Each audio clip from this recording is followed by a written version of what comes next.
এবার কি করবি তুই? গরিব ভিখারি, সুইপার, দিন মজুর, তোর কি মনে হয় তুই আমাদের ফ্যামিলির লেভেলে আসতে পারবি কোনোদিন? তুই সারা জীবন ভিখারি থাকবি, গরিব ভিখারি, রাস্তার পোকা। কি বললি? হ্যাঁ, আরেকবার বল। আংশ, তোমার সাহস কি করে হলো আমার ভাইয়ের সঙ্গে এভাবে কথা বলার? হ্যাঁ, এই মুহূর্তে তোমার বাবা মাকে ফোন করো আর আমার জন্য এখানে বাড়ি কিনতে বলো, আর সেই বাড়িটা যেন আমার নামে থাকে। আর খবরদার ওই বাড়িটার জন্য যদি আমার কাছে টাকা চাও, না হলে এই বিয়েটা আমি করব না। কি সব আজে বাজে বকছো তুমি? তুমি জানো না কত পরিশ্রম করে টাকা রোজগার করি আমরা? আরে আমরা কি বাংলো টাংলো চেয়েছি নাকি? একটা ফ্ল্যাটই তো কিনতে বলছি যেটা 2 লাখ টাকা দাম, তাও আবার পাশে। বুঝতে পারছো না নাকি তুমি?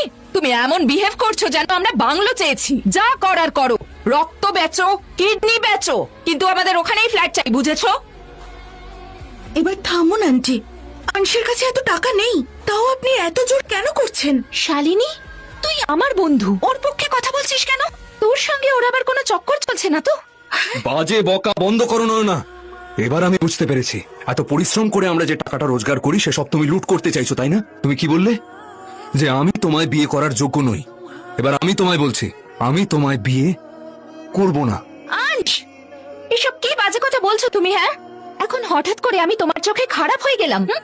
সব জানি আমি, তোমার চক্কর চলছে তো ওর সাথে, তাই তো তুমি না বলছো আমাকে। ঠিক আছে, তুমি এই বিয়েটা করতে চাও না, তাই তো? চলো ব্রেকআপ করিনি, কিন্তু তার আগে তুমি আমাকে 2 লাখ টাকা দেবে।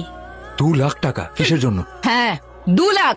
ছাড়তে চাইলে ছেড়ে দে ওকে, কিন্তু আগে 2 লাখ টাকা ফেরত দিবি। আরে ওকে 2 লাখের ফ্ল্যাটটা দিয়ে দে না। কি দেখছিস? হ্যাঁ, ফ্ল্যাটটা দিতে বলছি ওকে, বুঝতে পারছিস না তুই?